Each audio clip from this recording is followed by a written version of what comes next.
Lá em 1801, um físico fez um experimento que mudaria para sempre o jeito que a gente entende o universo. Mas o que ele acabou descobrindo tem implicações tão, mas tão profundas para a nossa vida, que no final desta análise aqui, o mundo como a gente conhece pode parecer uma coisa completamente diferente. Vamos começar com uma pergunta que parece simples, mas que é fundamental. Pensa só, será que o simples ato de observar alguma coisa pode de fato alterar aquilo que está sendo observado? Parece coisa de ficção científica, né? Mas a física quântica deu uma resposta para isso que é, no mínimo, surpreendente. Então, para a gente entender essa história, tudo começa com um dos experimentos mais famosos e, sinceramente, mais misteriosos da história da ciência. É ele que serve de base para a gente começar a entender como a nossa consciência e a matéria podem, de alguma forma, estar conectadas.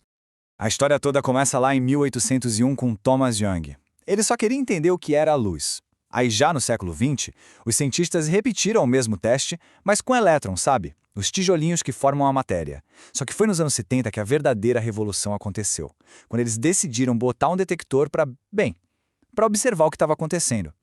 Deixa eu explicar de um jeito bem simples. Imagina que você está atirando partículas, tipo bolinhas de gude, através de duas fendas numa parede. O que você esperaria ver do outro lado? Duas linhas retas, certo? Uma para cada fenda. A lógica diz isso. Mas não foi isso que aconteceu. Em vez de duas linhas, o que apareceu foi um padrão de interferência com várias linhas, como se ondas tivessem passado pelas fendas e se misturado. E é aqui que a coisa começa a ficar bem estranha. Isso revelou o que a gente chama de dualidade onda-partícula. Quer dizer que a luz, e até os elétrons, que são matéria, ora se comportam como partículas sólidas, ora como ondas de possibilidade. Mas a grande pergunta que ficou no ar por décadas foi: o que faz eles decidirem como vão se comportar? E a resposta para essa pergunta é exatamente o ponto onde a ciência parece encontrar a mágica. Vamos avançar um pouco e ver o que aconteceu quando um novo elemento entrou nessa equação. Então, lá nos anos 70, os físicos resolveram basicamente espionar os elétrons. Eles colocaram um detector para ver por qual das duas fendas cada elétron passava. A ideia era simples, sabe? Só queriam descobrir o caminho. Mas o que eles descobriram com isso abalou as bases da física. E aqui vem a grande revelação. No exato momento em que o detector foi ligado, o padrão de ondas simplesmente desapareceu. Os elétrons pararam de agir como ondas e passaram a se comportar como partículas, formando exatamente as duas linhas que todo mundo esperava desde o começo. O simples ato de medir, de observar, forçou a natureza a tomar uma decisão. Na física quântica, isso tem um nome: colapso da função de onda. É quando um mar de possibilidades se transforma em uma única realidade concreta. O físico quântico Dr. Fred Alan Wolf resumiu isso de um jeito perfeito. Ele disse que o ato de observar força a partícula a decidir como ela vai se manifestar. Ou seja, observar não é um ato passivo. No nível quântico, é uma força ativa. O observador não está só vendo a realidade. Ele está, de alguma forma, participando da criação dela. E tem mais. O físico teórico Dr. Amit Goswami vai ainda mais longe com essa ideia. Ele propõe que todas as possibilidades já existem como ondas de probabilidade e ficam assim até que a consciência olhe para elas, colapsando uma dessas possibilidades na realidade que a gente experimenta. Ok, tudo isso leva a gente a uma pergunta fascinante. Se a nossa observação afeta o comportamento da matéria num laboratório, será que a nossa atenção no dia a dia poderia ter um efeito parecido no mundo ao nosso redor? Pois é, alguns pesquisadores estão explorando exatamente essa fronteira entre a física e a experiência humana.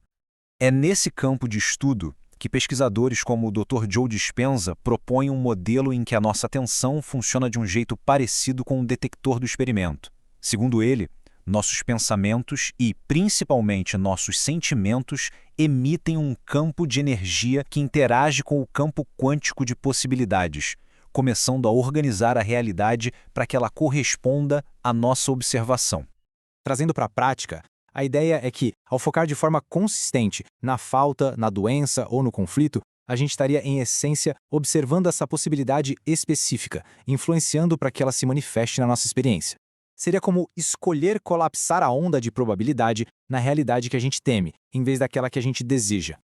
E essa linha de pensamento não é só teórica, não. Existem pesquisas, algumas até bem controversas, como as que foram documentadas por Lynne McTaggart no livro dela O Campo. Ela coletou dados que, segundo a autora, sugerem que a intenção humana focada pode influenciar desde máquinas que geram números aleatórios até o crescimento de células num laboratório. Ok. Então a ciência sugere que nós somos observadores poderosos. A pergunta que fica é: como usar isso de forma intencional? O que vem a seguir é um protocolo prático baseado no trabalho de alguns institutos de pesquisa bem interessantes. E esse protocolo não saiu do nada, tá? Ele é inspirado em décadas de pesquisa de instituições como o HeartMath Institute, que estuda a coerência do coração, e o antigo laboratório PR, da Universidade de Princeton, que investigou justamente a interação da consciência com sistemas físicos. Mas antes de mostrar os passos, segura essa informação que é crucial. O campo eletromagnético gerado pelo nosso coração é até 60 vezes mais forte que o do cérebro.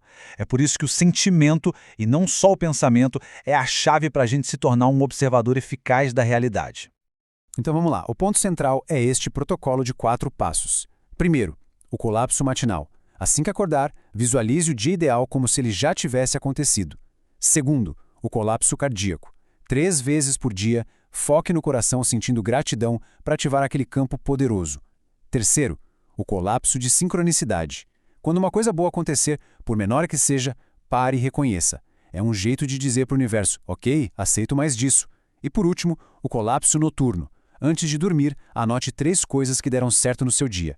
Isso treina o cérebro procurar o que funciona. No fim das contas, o experimento da dupla fenda não é só sobre partículas num laboratório.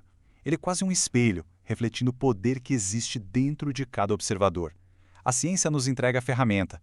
A pergunta que fica é, com todo esse poder em mãos, que realidade vamos escolher observar e assim trazer à existência?